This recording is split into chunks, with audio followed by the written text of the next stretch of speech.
Hello students, आज हम पढ़ेंगे राजस्थान के लोक नृत्यों के बारे में। हम देखेंगे कि ये लोक नृत्य किन अवसरों पर किए जाते हैं, किन के द्वारा किए जाते हैं, कहाँ पर किए जाते हैं इन्हें, और किन किन नामों से पुकारा जाता है, वो सब आज हम इसमें पढ़ेंगे। तो हम देखेंगे सबसे पहला नृत्य है अग्नि नृत्य।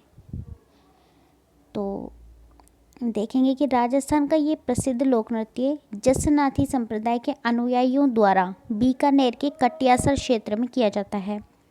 सबसे पहले तो ये कि ये जसनाथी संप्रदाय के द्वारा किया जाता है और कहाँ किया जाता है, बीकानेर के कटियासर में। इसे अग्नि नृत्य क्यों कहा जाता है? क्योंकि यह जलते हुए अंगारों पर किया जाता है। अंगारे मतलब कोयले, जलते हुए कोयले होते हैं, उनके ऊपर ये नृत्य किया जाता है, इसलिए इसका नाम है अग्नि नृत्य, जिसे माटायर के नाम से भी जाना जाता है। इस अग्नि नृत्य को माटायर भी कहा जाता है। स्थानीय तौर पर इसे धुना के नाम से जाना जाता है, इसलिए इसका नाम अग्नि नृत्य है। प्रदर्शन के दौरान कलाकार आमतौर पर फतेह फतेह शब्द का उच्चारण करते हैं। जब कलाकार या स्त्री पुरुष जो भी हैं इस पर नृत्य करते हैं, ये अग्नि नृत्य करते हैं, तो वो मुंह से उच्चारण करते हैं फतेह फतेह का। तो इसमें 3-4 चीज़ें हैं जो ध्यान रखने की है। पहली तो ये कि ये जसनाती संप्रदाय द्वारा किया जाता है। दूसरी ये कि ये बीकानेर के कटियासर क्षेत्र में किया जाता है। तीसरी ये कि ये जो नृत्य है ये जलते हुए अंगारों पर किया जाता है, इसलिए इसे माटायर के नाम से पुकारा जाता है। और जब ये नृत्य किया जाता है तो इसमें स्त्री पुरुष अपने मुख से उच्चारण करते हैं फतेह फतेह का। अगला है कच्ची घोड़ी। राजस्थान के लोक नृत्य का यह रूप पुरुषों द्वारा किया जाने वाला पेशेवर लोक नृत्य है। पेशेवर का मतलब जो अर्निंग का साधन हो, कमाई का साधन हो। तो ये नृत्य किया जाता है पुरुषों के द्वारा और ये एक पेशेवर लोक नृत्य है। इसकी एक विशिष्ट प्रकार प्रदर्शन शैली है और इस प्रकार इसे 2 पंक्तियों में प्रदर्शित किया जाता है। कुछ कलाकार युद्ध के मैदान में योद्धाओं का एक काल्पनिक प्रतिनिधित्व बनाने के लिए एक डमी लकड़ी के घोड़े की पोशाक का उपयोग करते हैं, जबकि प्रदर्शन की स्थिति इतनी नाजुक ढंग से बदल दी जाती है कि यह जटिल रूप से एक फूल के खिलने और बंद होने का प्रतिनिधित्व करता है। मतलब आपने देखा है इसे कच्ची घोड़ी क्यों कहा जाता है, क्योंकि इसमें जो कलाकार हैं जो नृत्य करते हैं तो वो लकड़ी के घोड़े की पोशाक पहनते हैं। मतलब सामने से दिखता है कि वो घोड़ा है, वो उसके अंदर रहते हैं और उसे पहनकर वो डांस करते हैं, इसीलिए ये कच्ची घोड़ी कहा जाता है। नेक्स्ट है ढोल नृत्य। यह मुख्य रूप से राजस्थान के जालोर क्षेत्र में किया जाता है। ये जालोर में किया जाने वाला लोक नृत्य है। यह प्रसिद्ध लोक नृत्य थाकना शैली में किया जाता है। यह आमतौर पर ढोली, माली, सारदा और भील पुरुषों के द्वारा किया जाता है। मतलब कच्ची घोड़ी और ढोल नृत्य ये दोनों ही पुरुषों के द्वारा किए जाने वाले नृत्य हैं। अगला है तेरे ताली नृत्य। राजस्थान के लोक नृत्य की इस शैली को कामड़िया संप्रदाय की महिलाओं के द्वारा किया जाता है। मतलब जो तेरे ताली नृत्य है वो किसके द्वारा किया जाता है? महिलाओं के द्वारा। किस संप्रदाय की? कामड़िया संप्रदाय की महिलाओं के द्वारा।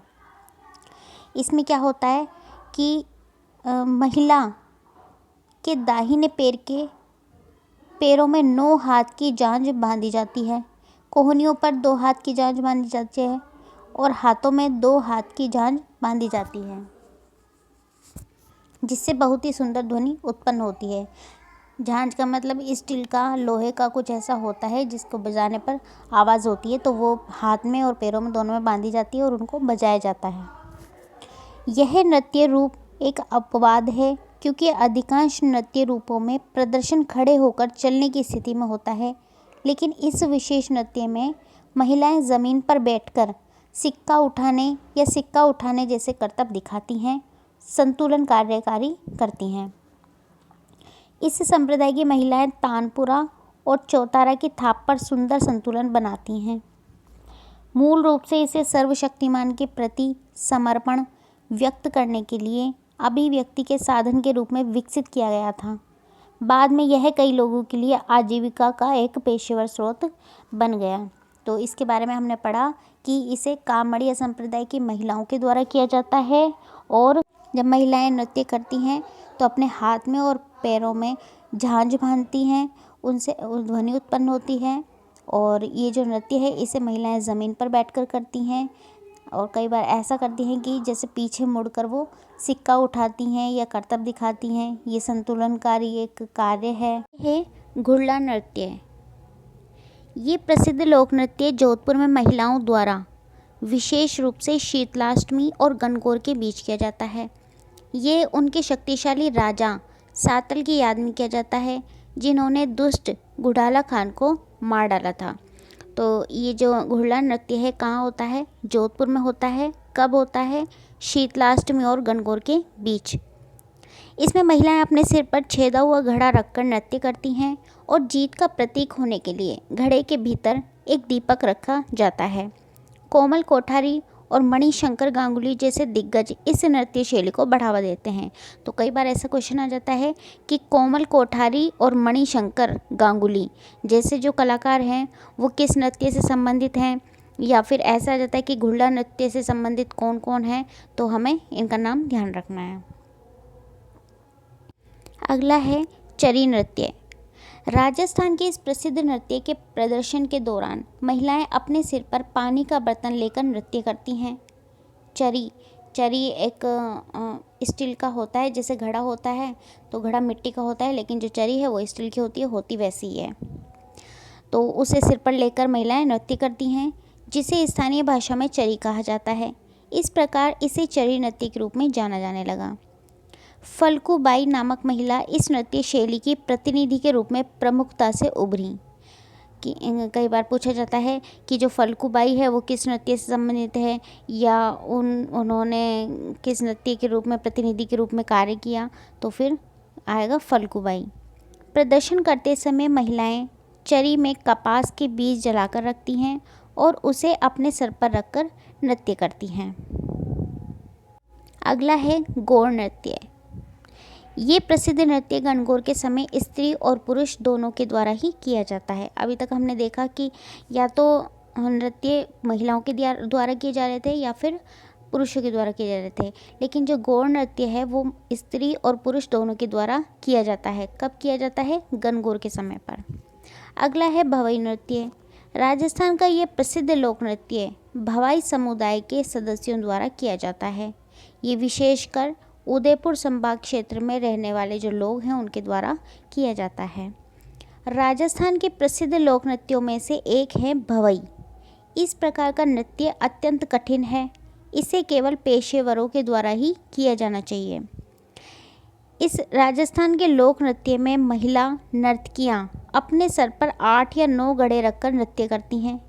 इस रोमांचकारी रहस्यपूर्ण नृत्य में कुशल नर्तक अपने पैरों के तलवों को कांच के शीर्ष पर रखते हुए कभी कभी नंगी तलवार की धार पर या कभी कभी रिम पर रखकर हिलने से पहले कई मिट्टी के बर्तनों या पीतल की मूर्तियों को संतुलित करते हैं। तो इसमें क्या होता है भवई नृत्य में कि सबसे पहले तो ये कि कहाँ किया जाता है, ये उदयपुर संभाग के जो क्षेत्र है उसमें रहने वाले लोगों के द्वारा किया जाता है और भवाई समुदाय के लोग इसे करते हैं। और ये जो नृत्य है ये बहुत ही कठिन है, क्योंकि इसमें क्या किया जाता है कि 8-9 घड़े सिर पर रखकर महिलाएं नृत्य करती हैं। और नृत्य वो कहाँ करती हैं? नीचे कांच, या तो कांच बिछे होते हैं या फिर तलवारों की धार, उन पर वो उन्हें नृत्य करना होता है। अगला है गेर नृत्य। भील समुदाय के पुरुष सदस्य इस प्रसिद्ध लोक नृत्य को करते हैं। भील समुदाय, भील समाज के जो पुरुष हैं उनके द्वारा ये नृत्य किया जाता है। मारवाड़ क्षेत्र में इसे सभी लोग निभाते हैं। मारवाड़ क्षेत्र में मतलब जोधपुर, बीकानेर और ये जो बाड़मेर, ये जो क्षेत्र है यहाँ का, ये सभी लोग इसे करते हैं। मेवाड़ में यह विशेष रूप से पुरुषों द्वारा होली के अवसर पर किया जाता है। और मेवाड़ क्षेत्र में जैसे उदयपुर, राजसमंद, सिरोही, यहाँ के क्षेत्र में ये पुरुषों के द्वारा होली पर किया जाता है। यह एक विशिष्ट प्रकार पोशाक में प्रस्तुत किया जाता है जिसे ओंगी कहा जाता है। एक पोशाक होती है जिसका नाम होता है ओंगी, उसे पहनकर इस नृत्य को किया जाता है, जिस नृत्य का नाम है गेर नृत्य। अगला है हाथी मना नृत्य। इस प्रसिद्ध लोक नृत्य को पुरुष विवाह के समय करते हैं। यह घुटने टेककर और हाथ में तलवार लेकर किया जाता है। आगे है वेलार नृत्य। गरासिया समुदाय के सदस्य इस प्रसिद्ध लोक नृत्य को करते हैं। मतलब जो वेलार नृत्य है वो किनका है? गरासिया समुदाय का। इसे पुरुष और महिलाएं दोनों ही करते हैं। और इसमें क्या होता है कि कलाकार जो होते हैं उनके द्वारा अर्धवृत्त बनाया जाता है। पूरा वो गोल नहीं बनाते, उसको आधा बनाते हैं। ये ध्यान दिया जाना चाहिए कि प्रदर्शन के दौरान किसी भी संगीत वाद्य यंत्र का उपयोग नहीं किया जाता। यह पूरी तरीके से प्रदर्शन के दौरान प्रदर्शन करने वाले सदस्यों द्वारा किए गए स्वर पाठ के आधार पर किया जाता है। जिसमें अगला है मांदल नृत्य। ये जो मांदल नृत्य है ये भी गरासिया समुदाय के द्वारा ही किया जाता है। तो राजस्थान के लोक नृत्य की इस शैली को गरासिया समुदाय की महिलाओं के द्वारा भगवान शिव को समर्पित एक वाद्य यंत्र जिसे स्थानीय रूप से मांदल कहा जाता है, उसके साथ इस नृत्य को किया जाता है। मांदल को बजाया जाता है और वो बजाते समय उस पर महिलाएं नृत्य करती हैं। कौन सी महिलाएं? गरासिया जनजाति की महिलाएं। और ये जो नृत्य है किसको समर्पित है? भगवान शिव जी को। अगला है जावरा नृत्य। जावरा नृत्य का प्रदर्शन गरासिया समुदाय की एक महिला द्वारा किया जाता है। जब होली का दहन होता है तो महिलाएं होली की अग्नि में अनाज की ज्वारे जलाकर जवारा नृत्य करती हैं। ये होली के टाइम पे होता है। होली का दहन में जैसे आपने देखा होगा हम लेकर जाते हैं, वो ज्वारे होते हैं तो उसे होलिका में जला कर लाते हैं, उसे भून कर लाते हैं और फिर उसे खाते हैं। तो जब वो समय होता है तब गरासिया जनजाति की जो महिलाएं हैं वो नृत्य करती हैं। फिर है गौर नृत्य। यह प्रसिद्ध नृत्य गणगौर के समय स्त्री और पुरुष दोनों के द्वारा ही किया जाता है। फिर है शंकरिया नृत्य। राजस्थान का ये प्रसिद्ध नृत्य कालबेलिया समुदाय के सदस्यों द्वारा किया जाता है। ये अधिकतर युगल द्वारा प्रस्तुत होता है और एक प्रेम कहानी पर आधारित होता है। नेक्स्ट है चक्री नृत्य। कालबेलिया समूह की महिलाएं राजस्थान के इस प्रसिद्ध नृत्य का अभ्यास करती थीं, जिसकी विशेषता महिला शरीर की तीव्र चक्करदार गति है। मतलब ज़ोर से चक्कर खाकर इस डांस को किया जाता है और कालबेलिया समूह की महिलाएं इसे करती हैं। आपने सुना होगा गुलाबों के बारे में कि जो गुलाबों है वो भी एक कालबेलियन थी और वो इस प्रसिद्ध डांस को करती थी, वो इसकी प्रतिनिधि थी। कालबेलिया गीत कालियो कूद पड़ियो मेला में एक लोकप्रिय गीत है जिसे आमतौर पर प्रदर्शन करते समय बजाया जाता है।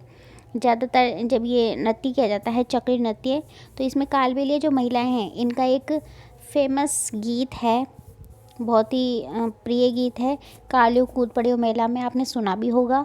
तो उस गाने को इसमें बजाया जाता है और फिर ये जो महिलाएं हैं ये उस पर करतब भी दिखाती हैं और नृत्य भी करती हैं। अगला है पनिहारी नृत्य।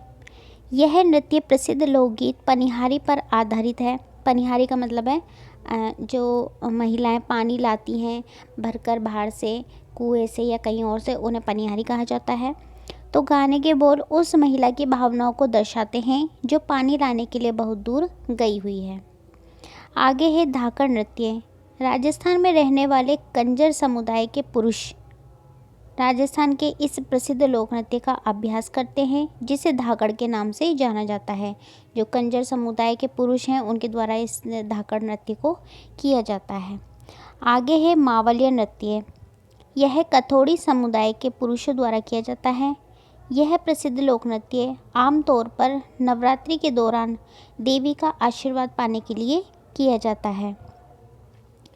इसे कथोड़ी समुदाय के पुरुष करते हैं मावलिया नृत्य को, और ये ज़्यादातर नवरात्रों में किया जाता है। अगला है रतवई नृत्य। राजस्थान का ये प्रसिद्ध लोक नृत्य मेव समुदाय की महिलाओं के द्वारा किया जाता है। जो मेव होते हैं उस जाति की महिलाएं इस रतवई नृत्य को करती हैं। आगे है गिंदार नृत्य। राजस्थान का ये प्रसिद्ध लोक नृत्य शेखावटी क्षेत्र में रहने वाले लोगों द्वारा विशेष रूप से हिंदू कैलेंडर के फागुन महीने में होली के मौके पर किया जाता है। होली के टाइम पर ही किया जाता है शेखावटी क्षेत्र में रहने वाले लोगों के द्वारा। शुरुआत में महिलाओं को सार्वजनिक रूप से प्रदर्शन करने की अनुमति थी, इसलिए पुरुष और महिलाओं का स्थान लेते थे और महिला पात्र निभाते थे। यह नृत्य शैली मुख्यतः नगाड़ा की धुन पर की जाती है। जो गिंदार नृत्य है ये एक तरीके से जो पंजाबियों का नृत्य है उससे मेल खाता है, इसलिए इसमें नगाड़ा भी बजाया जाता है। नेक्स्ट है रन बाजा डांस। राजस्थान का ये प्रसिद्ध लोक नृत्य मेव समुदाय के पुरुषों और महिलाओं के द्वारा किया जाता है। रन बाजा डांस पुरुषों और महिलाओं दोनों के द्वारा किया जाता है, जो कि मेव समुदाय से संबंधित है। तो आज हमने देखा कि जो राजस्थान के नृत्य हैं वो कहाँ होते हैं, किन समुदायों के द्वारा किया जाता है, किन अवसरों पर किया जाता है, ये सब हमने पढ़ा। अब हम देखेंगे कि इन नृत्यों के करने का उद्देश्य क्या है और इनसे हमारी संस्कृति को, राजस्थान की संस्कृति को कैसे बढ़ावा मिलता है, ये क्यों महत्वपूर्ण है। देखिए, किसी क्षेत्र के लोक नृत्य उस क्षेत्र की सांस्कृतिक विरासत के रूप में कार्य करते हैं। अगर हमें किसी क्षेत्र की संस्कृति के बारे में जानना है, उसकी विरासत के बारे में जानना है, तो वहाँ के लोक नृत्य, लोकगीत, लोक देवी देवता, लोक संत, इन सब के बारे में जानकर हम इसका पता लगा सकते हैं। वे किसी विशेष क्षेत्र के रीति रिवाजों, भावनाओं, रीति रिवाजों का प्रतिनिधित्व करते हैं। लोक नृत्य विभिन्न अवसरों जैसे शादी, जन्म, त्योहार आदि पर किए जाते हैं। मतलब कोई भी अच्छा मौका हो उन पर ये लोक नृत्य किए जाते हैं। यदि हम उस क्षेत्र की संस्कृति और रीति रिवाजों को समझना चाहते हैं तो उस क्षेत्र के लोक नृत्यों के बारे में सीखना बहुत ही ज़्यादा महत्वपूर्ण है। तो जब हम उनकी इन सब चीज़ों के बारे में जानेंगे, लोक नृत्यों के बारे में, लोकगीतों के बारे में और उनके रीति रिवाजों के बारे में, तो फिर हम जान जाएंगे कि उनकी जो संस्कृति की विरासत है वो किस प्रकार की है। तो आज का हमारा ये जो टॉपिक है ये पूरा हो गया है। उम्मीद है आपको समझ में आया होगा। मिलते हैं नेक्स्ट वीडियो में नेक्स्ट टॉपिक के साथ। धन्यवाद।